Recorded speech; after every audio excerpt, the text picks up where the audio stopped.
పరిశుద్ధుడైన మా ప్రభువా, మీకు స్తోత్రాలు వందనాలు చెల్లించుకుంటున్నాము.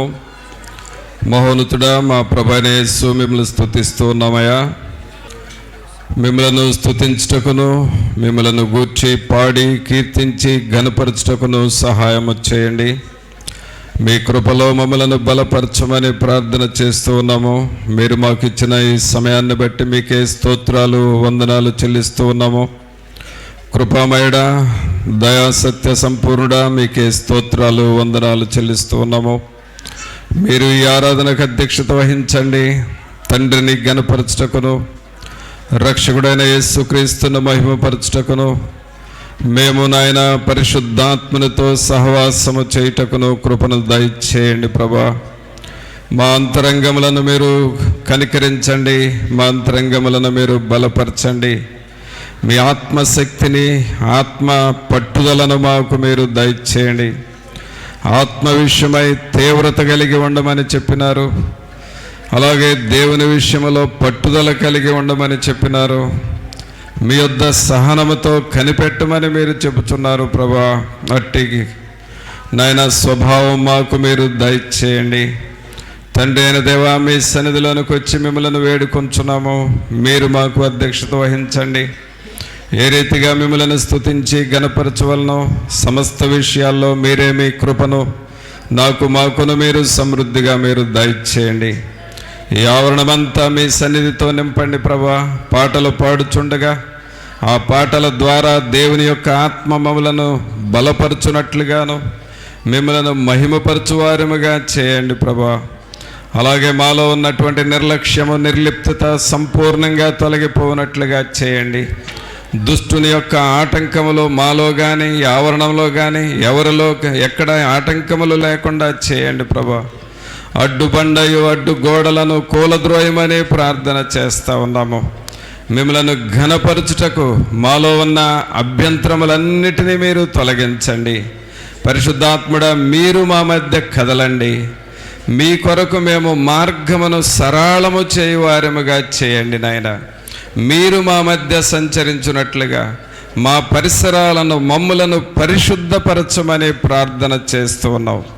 రాజులైన యాజక సమూహముగా మమ్మల్ని ఇక్కడ చేర్చి మహిమ, ఘనత, ప్రభావాలు మీరే ఆరోపించుకొనమని నజరేయుడైన యేసు నామమున అడిగి వేడుకొనుచున్నాము తండ్రి, ఆమేన్. పాటలు పాడుకుందామండి.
మీదికి రమ్ము దేవుని జీవాత్మనా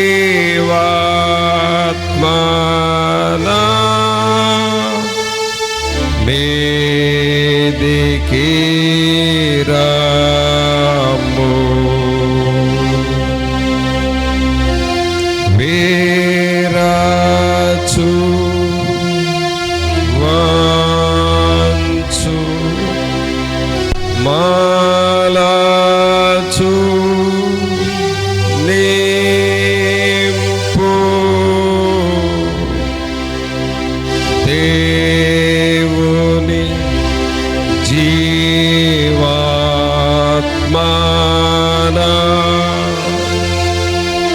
మీదికి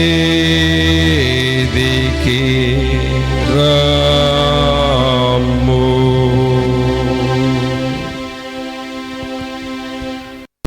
మీ వాక్యం ద్వారా మాతో మాట్లాడి మా ఆత్మలను బలపరచమని నజరేయుడైన యేసు నామమున అడిగి వేడుకొంచున్నాం తండ్రి, ఆమేన్.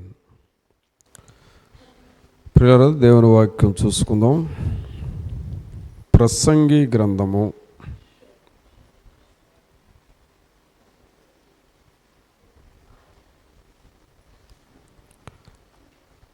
12వ అధ్యాయము. ప్రసంగి గ్రంథము 12వ అధ్యాయము 13వ వచనం చదువుదాం. ఇదంతయు వినిన తరువాత తేలిన ఫలితార్థం ఇదే. దేవుని యందు భయభక్తులు కలిగి ఉండి ఆయన కట్టడలను అనుసరించి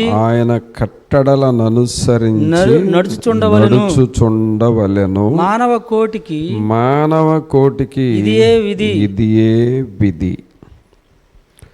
ప్రియరా, ఇక్కడ మనం చదివిన ఈ వాక్యము ప్రసంగి గ్రంథంలో ఉన్న మాటను చదివాం.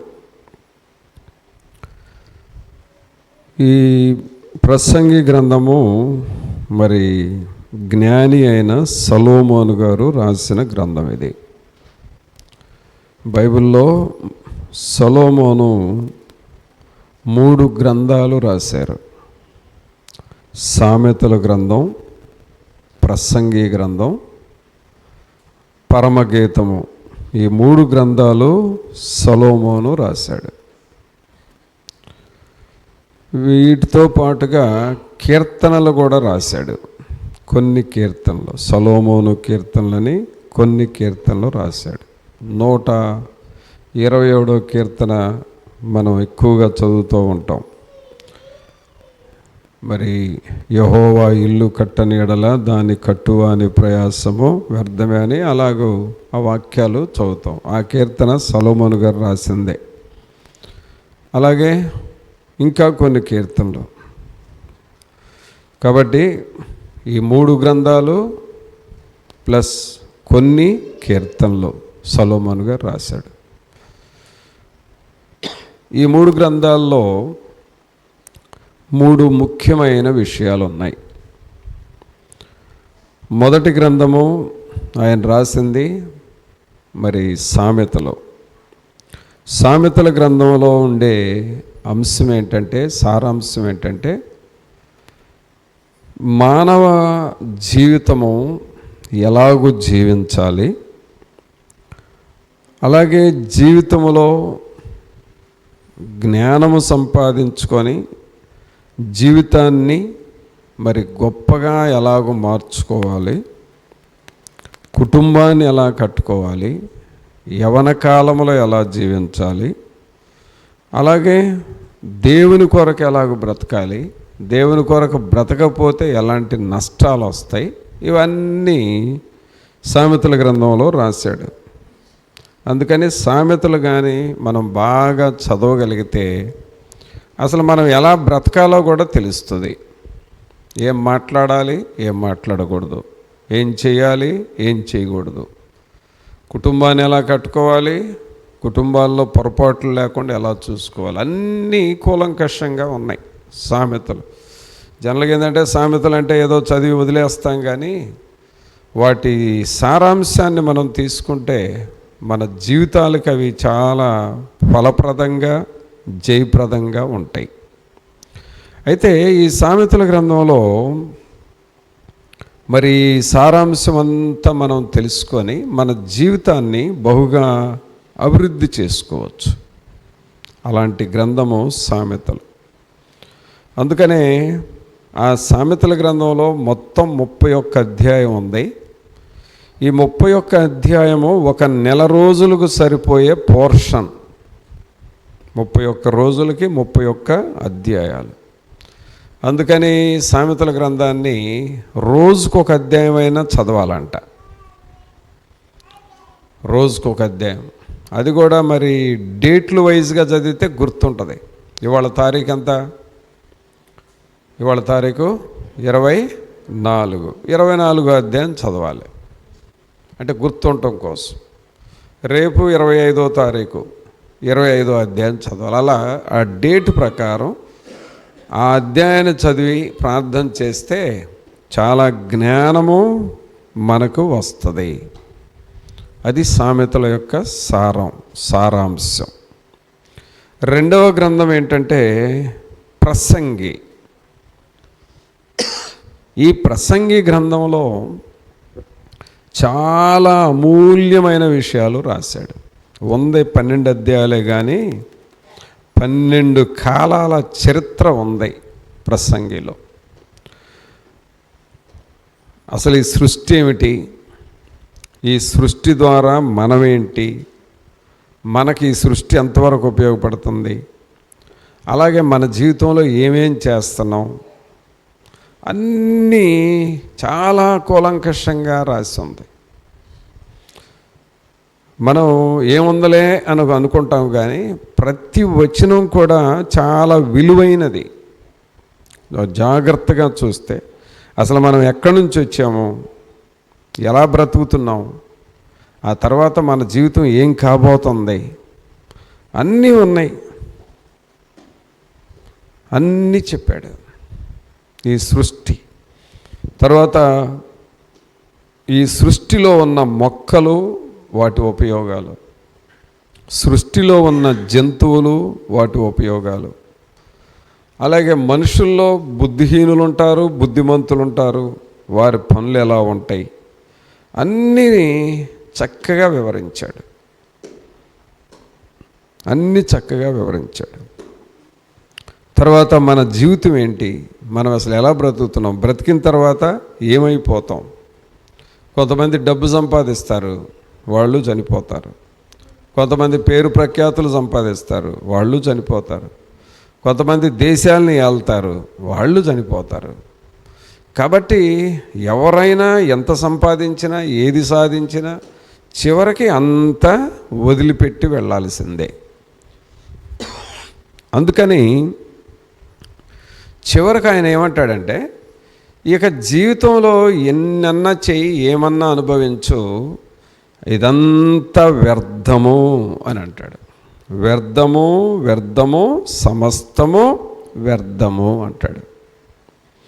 అంటే అన్ని రకాల అనుభవాలు తెలుసుకొని అంత అర్థమైన తర్వాత ఆయన చెప్పే మాట, నువ్వేమన్నా చెయ్యి, దేవుడు లేకపోతే అంతా వ్యర్థమే అంటాడు. నువ్వెంతన్నా సంపాదించు, దేవుడు లేకపోతే వ్యర్థము అంటాడు. నువ్వెంత పేరు ప్రఖ్యాతులు సంపాదించు, దేశాన్ని పరిపాలించే పరిపాలకుడుగా మారు, దేవుడు లేకపోతే అంత వ్యర్థం అంటాడు. అంటే సొలొమోను ఆయన ఒకవైపు రాజు, మరొక వైపు ఆస్తిపరుడు, మరొక వైపు జ్ఞానవంతుడు, మరొక వైపు అన్ని సబ్జెక్ట్స్ తెలిసిన మహాజ్ఞాని. సబ్జెక్ట్స్ అంటే మనకు చదువుకునే పిల్లలకు తెలుసు. వృక్షశాస్త్రం, బాటనీ బాగా తెలుసు. ఆయన లేఖనాలు చదివితే వృక్షాల గురించి బాగా రాశాడు. ఇంకా ఆయనకి జంతువుల గురించి బాగా తెలుసు, అందుకని జువాలజీ రాశాడు ప్రసంగిలో. ఆ తర్వాత భూగర్భంలో ఉన్న ఖనిజాలను గూర్చి రాశాడు, ఆకాశంలో ఉన్న ఖగోళాన్ని గూర్చి రాశాడు. అన్నీ తెలిసిన వ్యక్తి ఈయన సొలొమోను. సైంటిస్టులు అంటారు ఇలాంటి వాళ్ళని. అయితే సైంటిస్టులు ఏంటంటే ఒకదానికే సైంటిస్ట్. వాళ్ళు ఏదన్నా కానీ బోటనీకి తీసుకుంటే దానికే సైంటిస్ట్, వాళ్ళకి జువాలజీ ఏం తెలియదు. అలాగే భూమి జియాలజీ అనే సబ్జెక్ట్ తీసుకుంటే భూగర్భాన్ని గురించే వాళ్ళకి తెలుసు, మిగిలింది ఖగోళాన్ని గురించి ఏం తెలియదు. కానీ జ్ఞాని అయిన సొలొమోను ఆల్ ఇన్ వన్, అన్ని సబ్జెక్ట్స్ తెలిసినటువంటి సైంటిస్ట్. అంటే చెప్పాలంటే బోటనీ సైంటిస్ట్ ఈయనే, జువాలజీ సైంటిస్ట్ ఈయనే, మరి ఖగోళాన్ని గురించిన సైంటిస్ట్, ఆస్ట్రానమీ సైంటిస్ట్ ఈయనే, భూగర్భాన్ని గురించి జియాలజిస్టు సైంటిస్టు ఈయనే, అలాగే హెల్త్కి సంబంధించి ఆరోగ్యానికి సంబంధించి డాక్టర్గా సైంటిస్ట్ ఈయనే. అన్నీ సైంటిస్టులే. అంత జ్ఞానం ఉంది సొలొమోన్లో. ఆయన అంతా చెప్పి చెప్పి చెప్పి చివరికి ఏమంటాడంటే, ఏదన్నా చేయండి, ఎలా అన్నా సంపాదించండి, దేవుడు గనక మీకు లేకపోతే మీరు వేస్ట్ ఫెలోస్ అంటాడు. చివరికి అది తేల్చేది. నువ్వు ఏమన్నా చెయ్యి, నీతో దేవుడు లేకపోతే నువ్వు వేస్ట్ అంటాడు. అది ప్రసంగి యొక్క సారాంశం. ఇక 3వ గ్రంథం పరమగీతం. ఈ పరమగీతం ఏమిటి అనంటే, జీవితంలో ఎలా బ్రతకాలో చెప్పాడు సామెతల్లో. అలాగే నువ్వు ఈ లోకంలో ఏమన్నా చెయ్యి సాధించు, కానీ దేవుడు లేకపోతే వ్యర్థమని అంటున్నాడు ప్రసంగిలో. ఇక పరమగీతం ఏంటంటే, ఇక దేవుడికి నీకు ఉండవలసిన సంబంధాన్ని గురించి చెప్పాడు. అంటే ఇక లోకంలో అన్నీ వదిలేసుకొని ఎవరితో నువ్వు సంబంధం పెట్టుకోవాలి? దేవునితోనే సంబంధం పెట్టుకోవాలి. మనం చేయాల్సినవన్నీ చేస్తాం, చివరికి అది నీకు వృధా, వ్యర్థమని అర్థం అవుతుంది. ఆ తర్వాత నువ్వు దేవునితో సంబంధం పెట్టుకోవాలి, అది చెబుతుంది. అందుకనే పరమగీతము అని అన్నాడు. ఈ పరమగీతం అంటే ఏంటంటే, అదొక గీతం, పాట. దేని గురించి అంటే పరమ. పరమ అంటే పరలోకము, పరమ అంటే ప్రభువు, పరలోకములో ఉన్న దేవుడు. ఆయనను గూర్చి పాడుకోవటం, ఆయనను స్తుతించుకోవటం, ఆయనను ఆరాధన చేసుకోవటం, ఆయనతో కలియటం, ఆయనతో సహవాసం చేయటం, ఆయనతో స్నేహం చేయటం, ఇది మనం చేయాల్సిన పని. అందుకే మీరు దేవునితో ఐక్యపరచబడాలి అని ఈ పరమగీతాన్ని గూర్చి రాశాడు. కాబట్టి 3 గ్రంథాలు రాశాడు. 3 గ్రంథాల్లో 3 ప్రత్యేకమైన విషయాలు చెప్పాడు. అయితే ఇక్కడ మనం చదివిన వాక్యంలో చూస్తే, ఇప్పుడు నేను చెప్పిందంతా ఈ ఒక్క మాటలోనే వచ్చేస్తుంది. 13వ వచనం చదవండి. ఇదంతయు వినిన తరువాత అనండి అందరూ ఆ మాట. ఇదంతయు వినిన తర్వాత, ఇదంతా వినిన తర్వాత అంటే ఏంటి? అది అంత ఏంటంట అనంటే, ఈయన భూమి పుట్టిన దగ్గర నుండి ఉన్న చరిత్ర అంతా తీశాడు బయటికి. అంటే కొన్ని వేల సంవత్సరాల చరిత్ర అంతా చెప్పాడు. ఇదంతా చెప్పి ఏమంటాడు? ఇదంతయు వినిన తరువాత తేలిన ఫలితార్థం ఇదే. తేలిన ఫలితార్థం ఇదే. చివరికి రిజల్ట్ ఇదయ్యా. నువ్వెంతన్నా చెప్పు, నువ్వెంతన్నా విను, చివరికి రిజల్ట్ ఇది. ఇప్పుడు మనకి స్టోరీ అంతా కావాలా, రిజల్ట్ కావాలా చెప్పండి? ఏది బాగుంటుంది? స్టోరీ అంతా తెలుసుకోవాలా, ఫైనల్గా ఏం జరిగిందో రిజల్ట్ తెలుసుకుంటే చాలా? ఏది కావాలి నీకు? స్టోరీ కావాలా, రిజల్ట్ కావాలా నీకు? రిజల్ట్ కావాలా, స్టోరీ కావాలా? స్టోరీ కావాలా? స్టోరీ అంతా వింటావు, సరే. స్టోరీ కావాలనుకుంటే స్టోరీ అంతా వింటావు, చివరికి నీకు రిజల్ట్ ఏంటి? కాబట్టి స్టోరీ తెలుసుకో, కానీ రిజల్ట్ ఇది. ఏంటది?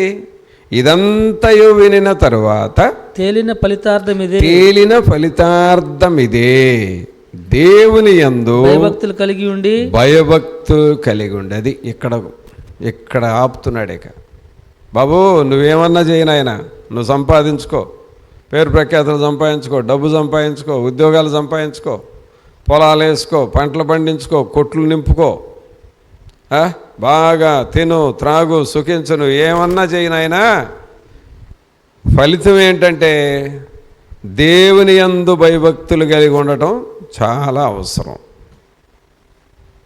ఆమేన్. ఏం కలిగి ఉండాలి? ఏం కలిగి ఉండాలి? దేవుని యందు భయభక్తులు కలిగి ఉండటం నేర్చుకోండి. అది చెబుతున్నాడు. దేవుని యందు భయభక్తులు కలిగి ఉండి ఆయన కట్టడలను అనుసరించి నడుచుచుండవలెను. మానవ కోటికి ఇదియే విధి. ఇప్పుడు మనం ఆలోచన చేద్దాం. జ్ఞాని అయిన సొలొమోను గారు అంత తెలివి కలిగిన వాడు, అంత మహాజ్ఞానే ఆ మాట చెబితే ఇక అంతకంటే తెలివిగా మనం ఏమైనా ఆలోచించగలమా? చెప్పండి. కొన్నిసార్లు ప్రియులరా మనకు ఆలోచన చేసే శక్తి ఉండదు. ఉండనప్పుడు ఏం చేయాలంటే మనకంటే బాగా తెలిసిన వాళ్ళు ఏదన్నా చెబితే అది సింపుల్గా నమ్మాలి, వినాలి, అంతే. మళ్ళీ నేను దీన్ని టెస్ట్ చేస్తాను, మళ్ళా దీనిలో ఎంతవరకు లోతుందో, ఎంతవరకు ఇది వాస్తవమో అని నువ్వు టెస్ట్ చేసి పరీక్షలు చేస్తే ఇక నీ జన్మ సాలదిక. జ్ఞాని అయిన సొలొమోను కంటే ఎక్కువ ఆలోచించలేంగా మనం, అంతకంటే తెలివిగా మనం ఏది చేయలేంగా. ఇక ఎందుకు మరి ఆయనతో పోటీ ఎందుకు మనకి? ఆయన చెప్పింది వినటం, చేయటం, అంతే. ఆయన కూడా ఏం చెప్పాడు? ఆయన సొంతదేం చెప్పట్లా, దేవుని విషయమే చెప్పాడు. ఏమని చెప్పాడు? దేవుని యందు భయభక్తులు కలిగి ఉండి ఆయన కట్టడలను అనుసరించి నడుచుచుండవలెను. మానవ కోటికి ఇదియే విధి. మానవ కోటికి ఇదియే విధి. దేవుని యందు భయభక్తులు కలిగి ఉండండి. సరే, ఇప్పుడు మన సంగతికి వద్దాం. సొలొమోను గారు 3 గ్రంథాలు రాశాడని చెప్పాను, కొన్ని కీర్తనలు రాశాడని చెప్పాను, ఒక్కొక్క గ్రంథంలో ఒక్కొక్క విషయం చెప్పాడని చెప్పాను. చివరికి మన విషయం తేల్చేశాడు. ఏమని తేల్చేశాడు? యెహోవా యందు భయభక్తులు కలిగి ఉండండి అని చెప్పాడు. ఇప్పుడు దేవుని యందు భయభక్తులు కలిగి ఉంటే మనకు మంచిది కాదా? ముందు అది తేల్చుకోవాలి. చెప్పండి. దేవుని యందు భయభక్తులు కలిగి ఉంటే మనకు మంచిది కాదా? ఏదో ఒకటి చెప్పండిలే. మంచిది కాదా? మంచిదేనా? లేకపోతే ఏమన్నా తేడా ఉందా? దేవుని యందు భయభక్తులు లేకపోయినా పర్వాలేదా అని ఆలోచన చేస్తే ఎవరైనా అనే మాట ఏంటంటే దేవుని యందు భయభక్తులు కలిగి ఉండాల్సిందే, తప్పదు. నువ్వెవరైనా సరే. పిల్లరా, అసలు ఇంకొక విషయం ఏంటో తెలుసా? నీవు పెద్దవాడు అయ్యే కొలదే నీలో భయభక్తులు ఇంకా పెరుగుతూ ఉండాలి. మన వయసుతో పాటు, మన స్థాయితో పాటు భయభక్తులు పెరగాలి. అదే ఎలాంటిదంటే, విద్యార్థిగానండి, ఒక చిన్న పిల్లోడు, అంటే ఇంట్లో ఉన్న పిల్లోడు ఒక పొరపాటు చేస్తే, జాగ్రత్తగా వినాలి ఈ మాట. ఒక చిన్న పిల్లోడు, ఇంట్లో ఉన్న పిల్లోడు, ఇదిగో ఇక్కడ చిన్న పిల్లలు ఉన్నారే, ఈ పిల్లల పొరపాట్లు చేస్తే కొంత నష్టం జరిగిద్ది. ఆ నష్టము అంత పెద్దదేం కాదు. ఒక గ్లాసు పడేస్తారు, పగిలిద్ది, అంతే. లేకపోతే నీ బాటిల్లో వాటర్ ఉంటే మూత పెట్టకపోతే దాన్ని పడేస్తారు, నీళ్లు పోతాయి. పిల్లలు పొరపాట్లు చేస్తే కొంచెం నష్టమే ఉంటుంది. కానీ పెద్దవాళ్ళు నష్టం చేస్తే, అంటే తండ్రి స్థాయిలో, తల్లి స్థాయిలో వాళ్ళు కానీ నష్టం చేస్తే కుటుంబం మొత్తానికి దెబ్బ కొట్టేసిద్ది. పిల్లలు పొరపాటు చేస్తేనేమో కొంచెమే నష్టం. ఒక తల్లి కానీ ఒక తండ్రి కానీ పొరపాటు చేస్తే టోటల్ ఫ్యామిలీ మొత్తానికి నష్టం వస్తుంది.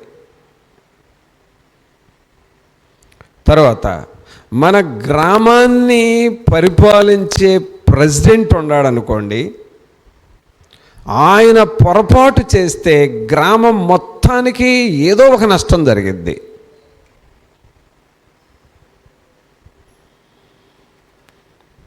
అలాగే రాష్ట్రాన్ని పరిపాలించే నాయకుడు ఉన్నాడు అనుకోండి, అతను పొరపాటు చేస్తే రాష్ట్రం మొత్తానికి దెబ్బ కొట్టింది.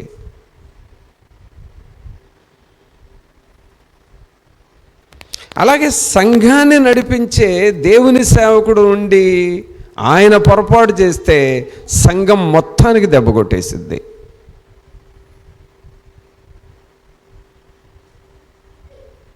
అలాగే ప్రపంచాన్ని పరిపాలించేవాళ్ళు. అంటే నేను మీకు జ్ఞాపకం చేస్తుంది ఏంటంటే, మన స్థాయి పెరిగే కొద్దే మనం ఎక్కువ నష్టం చేస్తాం ఇతరులకి. ఇలాంటి పరిస్థితుల్లో ఎలా ఉండాలంటే, మన స్థాయి పెరిగే కొలిదే దేవుని యందు భయభక్తులు పెరగాలి మనలో. పిల్లలు ఒక 10 నిమిషాలు ప్రార్థన చేసుకుంటే చాలు, వాళ్ళకి భక్తి ఉండట్టే, దేవుని భయం ఉండట్టే. కానీ తల్లిదండ్రులు ఆ పిల్లల్లాగా 10 నిమిషాలు ప్రార్థన చేస్తే అది నష్టమే వాళ్ళకి. వాళ్ళ ప్రార్థనా స్థాయి పెరగాలి. అలాగే ఇక ఆ తర్వాత దేశాన్ని పరిపాలించేవాళ్ళు బైబిల్ ప్రకారం అయితే మనందరికంటే వాళ్ళు ఎక్కువ ప్రార్థన చేయాలి. వాళ్ళు అసలు ఏమైనా చేస్తారా? వాళ్ళు ఏమీ చేయరు. ఒకవేళ ఏదైనా నమ్మకం ఉంటే 2 చేతులు పెట్టి ఇట్లా దండం పెట్టుకుంటారే తప్ప దేవుని దగ్గర మోకరించి ప్రార్థన చేయరు. వాళ్ళు ఎక్కువ డ్యామేజ్ చేస్తారు రాష్ట్రాలని.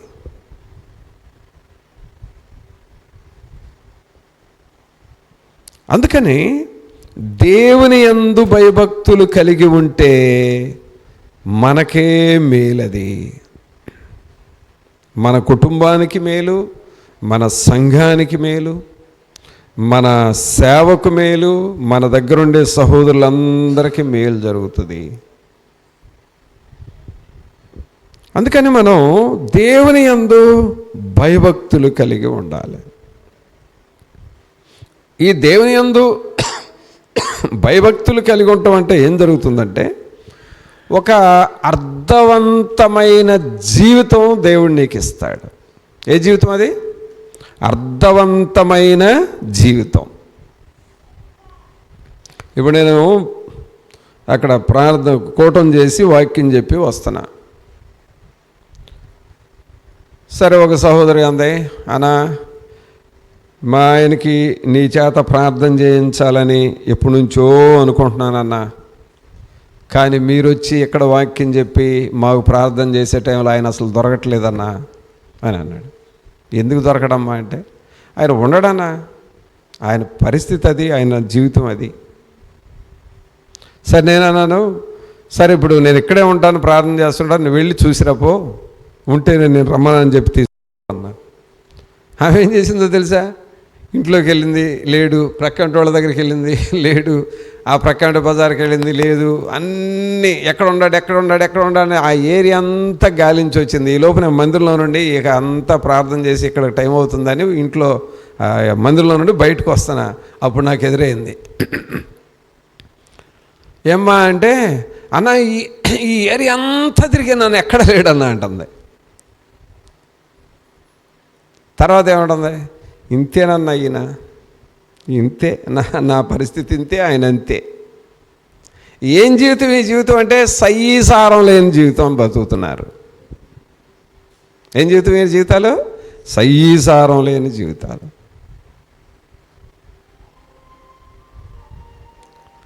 కారణం ఏంటో తెలుసా? యెహోవా యందు భయభక్తులు లేని జీవితం సయీసారం లేని జీవితం లాగా ఉంటుంది. నిష్ప్రయోజనకరమైన జీవితం. భార్యకి తలనొప్పే, పిల్లలకి తలనొప్పే. ఇక ఆయన లేకపోతే పోతే బాగుండని కూడా అనుకుంటారు. సయ్యసారం లేని జీవితం ద్వారా అందరికీ బాధలే.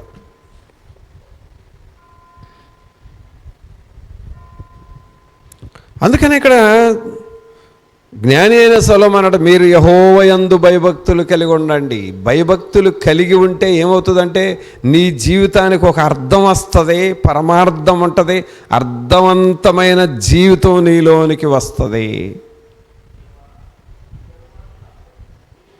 నీ జీవితం, నీ సాక్ష్యాన్ని విన్నా, నీ జీవితాన్ని చూసిన అందరికీ ఉత్సాహంగా ఉంటుంది. అబ్బా, బ్రతికితే అలాగ బ్రతకాలి అని అనిపిస్తుంది. బ్రతికితే అలాగూ చెయ్యాలి అని అనిపిస్తుంది. కాబట్టి దేవుని యందు భయభక్తులు కలిగి ఉండి జీవించే జీవితము అర్థవంతముగా, సారవంతముగా ఉంటుంది. భయభక్తులు కలిగిన వారి జీవితాలు ఎవరైనా చూడండి. యోసేపుని తీసుకోండి. ఆయన జీవితం ఏమైనా వృధా అయిందా? కాలా, చాలా ప్రయోజనకరమైన జీవితం అయింది. కారణం యెహోవా యందు భయభక్తులు కలిగి ఉన్నాడు. మోషేని తీసుకోండి. ఆయన జీవితం ఎంత గొప్పగా మారిపోయింది.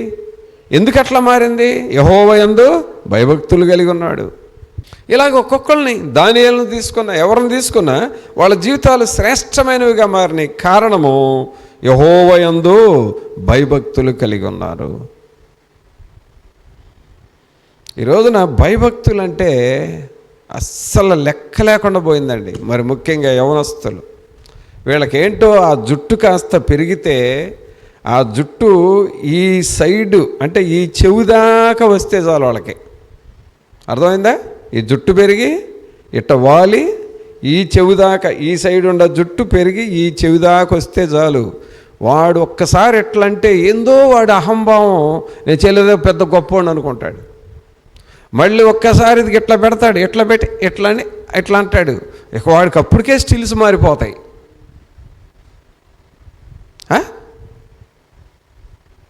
ఏదో అనుకుంటున్నారు, అసలు వాళ్ళకి తెలియట్లేదు.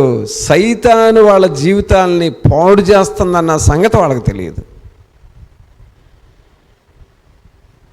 అర్థం లేని జీవితం, సారం లేని జీవితం, నిష్ప్రయోజనమైన జీవితానికి వాళ్ళు సిద్ధపడుతున్నారని వాళ్ళకి తెలియదు.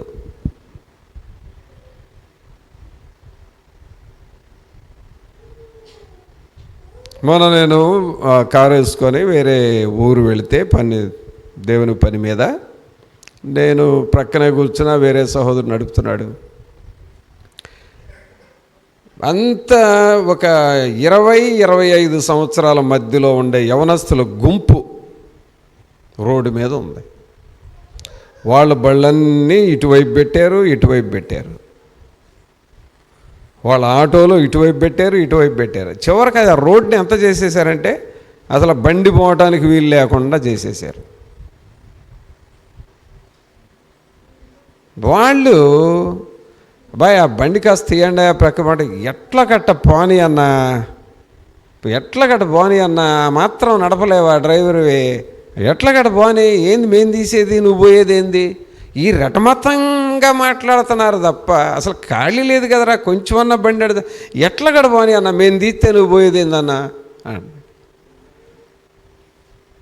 అది గొప్ప అనుకుంటున్నారు వాళ్ళు. మనం తీయకూడదు, ఎట్లా పోతాడో పోవాలి అని చూడాలి, అది గొప్ప అనుకుంటున్నారు. అంటే మనం సహకరించాలి, ఇతరులకు అభ్యంతరంగా ఉండకూడదు అనేది కుర్రోళ్ళకి తెలియట్లే. మనం అడ్డం పెట్టాలి, ఇతరులకు ఇబ్బంది కలిగించాలి, ఆ మైండ్తో ఉంటున్నారు. కానీ మనం ఇతరులకు సహకరించాలనే మైండ్ లేదు. కారణం ఏంటంటే వాళ్ళు చేసే చెడు పనులే వాళ్ళకు గొప్పగా ఉంటున్నాయి. భయభక్తులు లేని జీవితం. చివరికి నేను ఏబాయ్ బుద్ధి ఉందా లేదా మీకు, ఎన్నిసార్లు చెప్పినా ఏంటి అని అంటే ఇక అప్పుడు వాళ్ళకి చలనం వచ్చింది.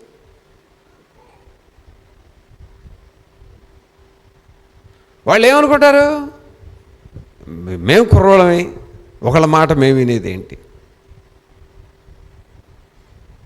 దేవుని యందు భయభక్తులు లేని మాటలు. ఈ దేవుని యందు భయభక్తులు లేని మాటలు నువ్వు డెవలప్ చేసుకొని ఫ్యూచర్లో ఏమవుతావు నువ్వు, అది తెలుసా నీకు అసలు? దేవుని యందు భయభక్తులు లేకుండా, పెద్దల యొక్క భయభక్తులు లేకుండా, ఒక సంఘం యొక్క మర్యాదలు లేకుండా నీ ఇష్టం వచ్చినట్టుగా పెరిగితే నువ్వేమవుతావు? భవిష్యత్తులో ఏమవుతావు నీకు తెలుసు? అసలు తెలియదు. నిష్ప్రయోజకులు అయిపోతారు అలాంటి వాళ్ళు. జీవితంలో వాళ్ళకి శ్రేష్టమైనది ఏమీ ఉండదు. అది నిష్ప్రయోజకులు. కొంతకాలం తర్వాత వాళ్ళు నిష్ప్రయోజకులు అయిపోతారు. అందుకని పిల్లరా, దేవుని యందు భయభక్తులు కలిగి ఉండి మనం నడుచుకుంటే అర్థవంతమైన జీవితం, అంటే నీ కుటుంబం బాగుంటుంది, నీ పిల్లలు బాగుంటారు, నీ స్టేటస్ బాగుంటుంది, సంఘంలో నీకు ఒక విలువ ఉంటుంది, అలాగే దేవుల్లో నీకు ఒక స్థాయి ఉంటుంది, అన్నీ బాగుంటాయి. ఈ భయభక్తులు అనేవి ఎప్పుడైతే పోతాయో నీ అన్ని నైతిక విలువలు పడిపోతాయి, నైతిక స్థాయి దిగజారిపోద్ది. ఇక సంఘంలో గౌరవం పోద్ది, సమాజంలో గౌరవం పోద్ది, ఫ్యామిలీలో గౌరవం పోద్ది. తర్వాత నీకు గౌరవం పోయే కొద్దే మళ్ళీ మీ అమ్మ నాన్నకి తలవంపులు వస్తూ ఉంటాయి. నీకు సంబంధించిన వాళ్ళు నిన్ను గురించి గౌరవంగా చెప్పుకోవటానికి కూడా సిగ్గుపడతా ఉంటారు. ఇదంతా ఎవడు చేస్తున్న పని అనుకుంటున్నారు? సాతానుడు గాడు నీలో ఉండి చేస్తున్న పని అది. దేవుని యందు భయభక్తులు లేకుండా చేస్తున్న పని అది. అందుకని ప్రియరా, యెహోవా యందు భయభక్తులు కలిగి ఉంటే అర్థవంతమైన జీవితం, దీన్ని మీనింగ్ఫుల్ లైఫ్ అంటారు. అర్థవంతమైన జీవితం నీకు వస్తుంది.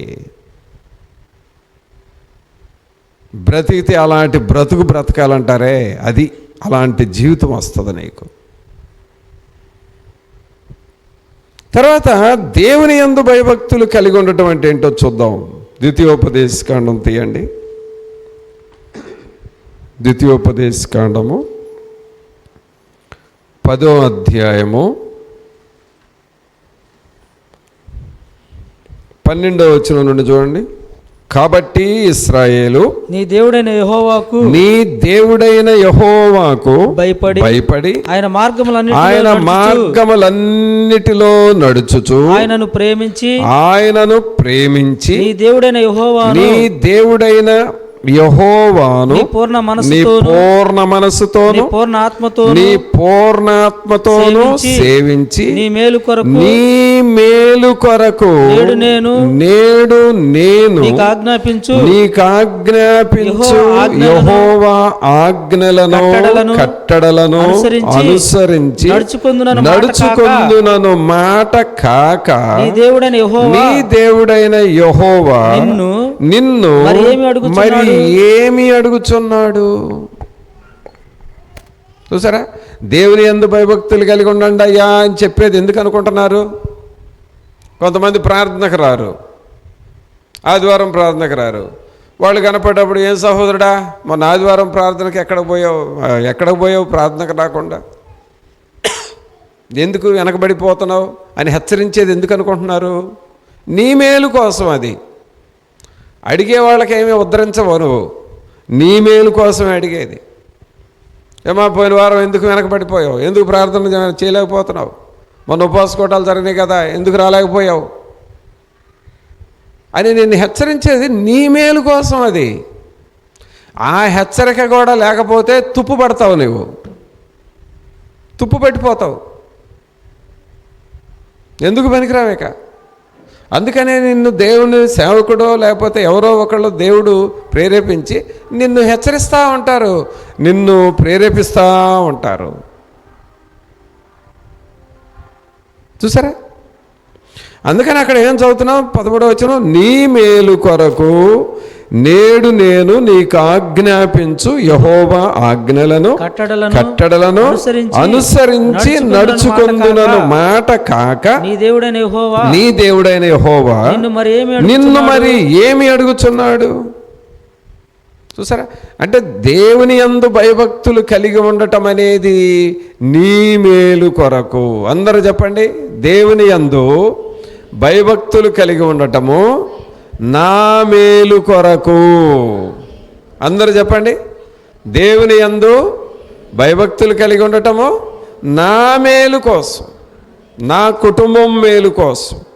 అది మా ప్రార్థన చేయండి, వాక్యం చదవండి, క్రమంగా దేవుని సన్నిధికి రండి, ఉపవాస ప్రార్థనలు చేయండి అని చెప్పేది ఎందుకు? నీ మేలు కోసం. అది నీ మేలు కోసం. కావున ప్రభువుని పిల్లరా, మన మేలు కొరకు దేవుని యందు భయభక్తులు కలిగి ఉండాలి. అర్థమైందా? సొలొమోను గారు ఇవన్నీ అనుభవించి ఇదంతయో వినిన తరువాత తేలిన ఫలితార్థమిదే. మానవ కోటికి విధి ఇదే. ఆయనకంటే గొప్పవాళ్ళం కాదుగా మనం, ఆయనకంటే తెలియగలవడం కాదు కదా. కాబట్టి ఆయన చెబుతున్నాడు, ఇక ఏం చెబుతున్నాడు? యెహోవా యందు భయభక్తులు కలిగి ఉండండి. ఇప్పటికైనా పర్వాలేదు, ఇప్పటికైనా సరే సరైన భక్తిని చెయ్యండి. దేవుని యందు మంచి భయభక్తులు కలిగి ఉండండి. యవనస్తులు, యవనరాళ్ళు, స్త్రీలు, పురుషులు దేవుని యందు భయభక్తులు కలిగి ఉండండి. ఎందుకో తెలుసా? నీ మేలు కోసమే. నీకు ఒక మంచి జీవితం కోసం, నీకు ఒక అర్థవంతమైన జీవితం రావటం కోసం ఆయన యందు మీరు భయభక్తులు కలిగి ఉండండి అని అంటున్నాడు. ఆయన యందు భయభక్తులు కలిగి ఉన్నప్పుడు మనకేం జరుగుతుంది అని అంటే, రోమీలకు రాసిన పత్రిక తీయండి. రోమీలకు రాసిన పత్రిక 7వ అధ్యాయము.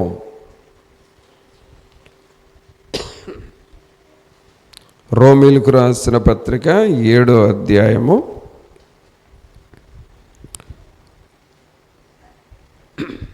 17వ వచనం చూడండి. కావున ఇక దాని చేయునది, ఇకను దాని చేయునది నా యందు నివసించు పాపమే గాని నేను కాదు. నా యందు అనగా నా శరీరమందు మంచిది ఏదియో నివసింపదని నేను ఎరుగుదును. మేలైనది చేయవలెనను కోరిక నాకు కలుగుచున్నది గాని దానిని చేయుట నాకు కలుగుటలేదు. ఇక్కడ అర్థం ఏంటంటే, నేను ఏదన్నా మేలు చేద్దామని అనుకుంటున్నాను కానీ మేలు చేయలేకపోతున్నాను. ఎందుకు మేలు చేయలేకపోతున్నాను? 17వ వచనంలో ఏమంటున్నాడు? కావున ఇకను దాని చేయునది నా యందు నివసించు పాపమే. నా యందు నివసించు పాపమే అంటే పిల్లరా, మన యందు పాపము నివసిస్తే ఏ మేలు మనం చేయలేం. మనలో పాపం ఉంటే మనం ఏ ఆశీర్వాదం పొందలేం. మనము పాపమును చేస్తూ పాపము మన లోపల ఉంచుకుంటే నువ్వు ప్రార్థన చేసినా కూడా ఏ మేలు జరగదు నీకు. చూసారా? అందుకని దేవుని యందు భయభక్తులు కలిగి ఉంటే మొదట నీలో పాపం ఉండదు, పాపాన్ని నువ్వు జయిస్తావు, పాపాన్ని నువ్వు ఓడిస్తావు. పాపము నీ జీవితంలో నుండి, నీ ఇంటిలో నుండి వెళ్ళిపోతుంది. అది పాపము నీలో నుండి బయటకు వెళ్ళిపోయిన తర్వాత నీ జీవితంలో అంత జయమే వస్తుంది. యెహోవా యందు భయభక్తులు కలిగి ఉండటం అంటే నీవు పాపమును జయించే వ్యక్తిగా మారతావు. పాపమును జయిస్తే ఆటోమేటిక్గా దేవుని సన్నిధి నీలోనికి వస్తుంది, దేవుని ఆత్మ నీలోనికి వస్తాడు. అలాగే దేవుని కార్యాలు, దేవుని ఆశీర్వాదాలు నీలోనికి వస్తాయి. అందుకనే మొదట పాపమును తీసివేయాలి. మీరు ఇంటికి తాళం వేసి ఊరెళ్ళారు అనుకోండి, ఏమేశారు? ఇంటికి తాళం వేసి ఎక్కడికి వెళ్ళారు? ఊరెళ్ళారు. మీరు ఒక 5-6 రోజులు బయటే ఉండారు, ఇంట్లో లేరు. మీరు వచ్చి ఆ తాళం తీసి గడి తీసిన తర్వాత ఒక చచ్చిన ఎలుక పిల్లో తీసుకొచ్చి పడేసింది. అది మీరు వచ్చేటప్పటికే దుర్వాసనతో ఉంది ఇల్లంతా.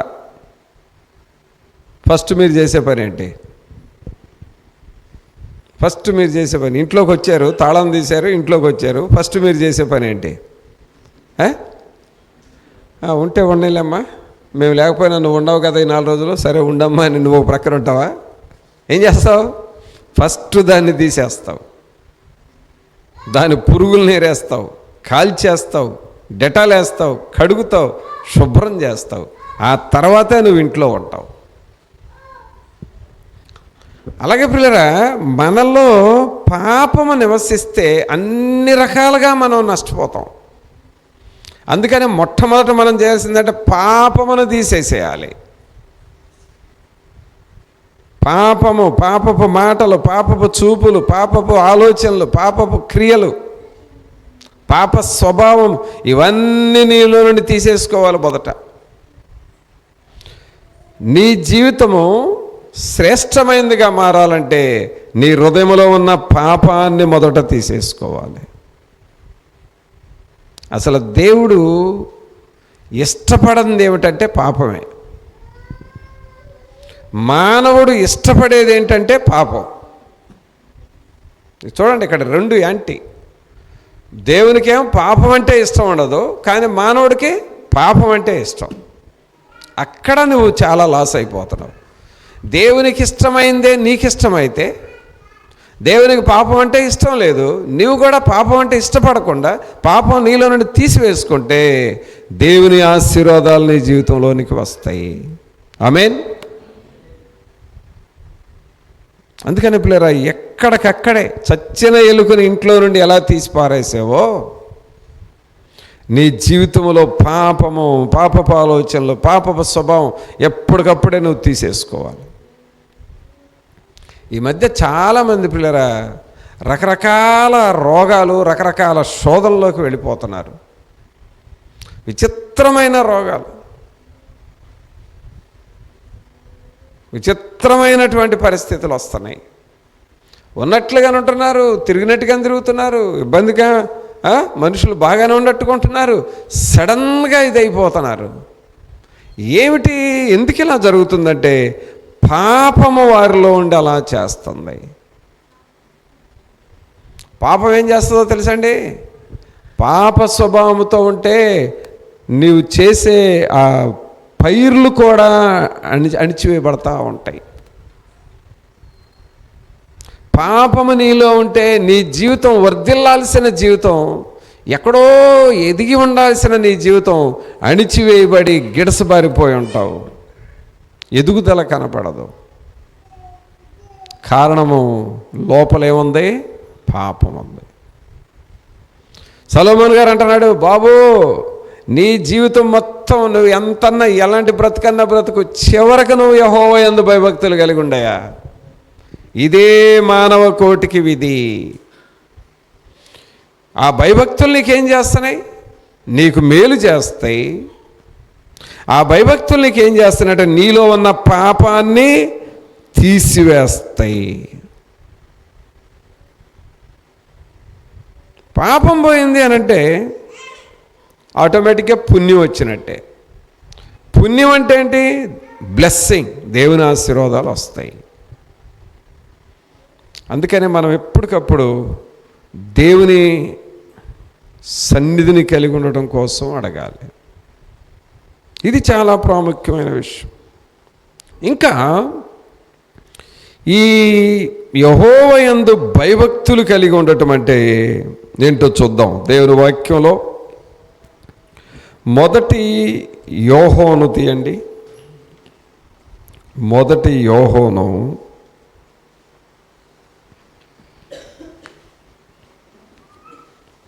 3వ అధ్యాయము. 1 యోహోను 3వ అధ్యాయము 15వ వచనం చదవండి. తన సహోదరుని ద్వేషించువాడు తన సహోదరుని ద్వేషించువాడు నరహంతకుడు. నరహంతకుడు. ఏ నరహంతకుని యందును ఏ నరహంతకుని యందును నిత్య జీవముండదని నిత్య జీవముండదని మీరెరుగుదురు. చూసారా? అంటే నిత్య జీవము లేని జీవితాన్ని మనం జీవించకూడదు. ఇంకా చెప్పాలంటే పవిత్రంగా బ్రతకాలి. యెహోవా యందు భయభక్తులు కలిగి ఉండటం అంటే నిత్య జీవం ఉండాలి. ఆ నిత్య జీవం కారణం ఏంటి అని అంటే పవిత్రంగా బ్రతకాలి, పరిశుద్ధంగా బ్రతకాలి. పరిశుద్ధంగా పవిత్రంగా బ్రతుకుతున్నావంటే నీలోనికి నిత్య జీవం వస్తుంది. నిత్య జీవం వచ్చిందంటే అన్ని రకాల ఆశీర్వాదాలు వస్తాయి. అందుకనే ఆ పరిశుద్ధతను, ఆ పవిత్రతను మనం కలిగి ఉండాలి. ఇదే మానవ కోటికి విధి. అందుకనే మనం మొదటి వాక్యంలో ఏం చూసాము? యెహోవా యందు భయభక్తులు కలిగి ఉండండి.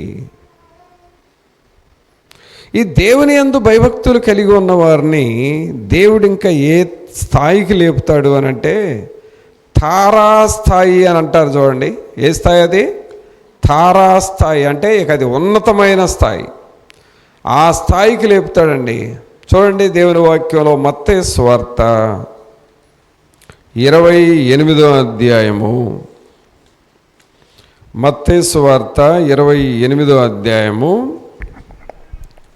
19వ వచనం, 18, 19 చదవండి. అయితే యేసు వారి యొద్దకు వచ్చి పరలోకమందును భూమి మీదను సర్వాధికారం ఇయ్యబడి ఉన్నది. కాబట్టి మీరు వెళ్ళి సమస్త జనులను శిష్యులనుగా చేయుడి. తండ్రి యొక్కయు కుమారుని యొక్కయు పరిశుద్ధాత్మ యొక్కయు నామములోనికి వారికి బాప్తిస్మం ఇవ్వండి అంటున్నాడు. అంటే సమస్త జనులను శిష్యులనుగా చేయండి. అందరు చెప్పండి అన్నమాట, సమస్త జనులను శిష్యులనుగా చేయండి. శిష్యులు అంటే ఎవరంటే యేసు ప్రభు తర్వాత ఇక వాళ్ళేనండి. అవునా కాదా చెప్పండి? యేసు ప్రభు తర్వాత ఇంకా ముఖ్యమైన వారు ఎవరో? శిష్యులే కదా.